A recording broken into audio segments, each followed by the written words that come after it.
വിവാഹ തടസ്സത്തിന് ഏറ്റവും നല്ല വഴിപാട് ഏതാണെന്ന് ഒരാൾ ചോദിച്ചിരിക്കുക.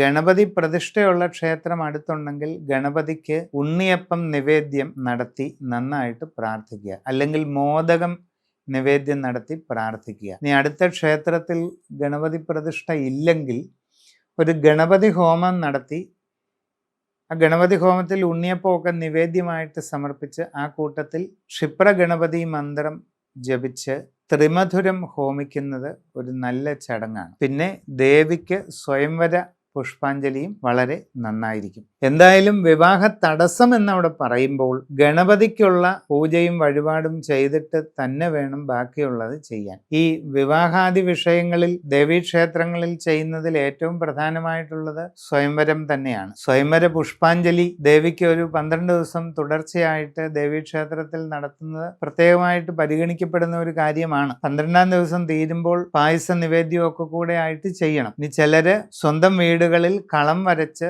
മഹാസ്വയംവര പൂജ നടത്താറുമുണ്ട്. അതിനും വളരെ പെട്ടെന്ന് ഫലം കിട്ടുന്ന ഒരു പൂജാകർമ്മമാണ്.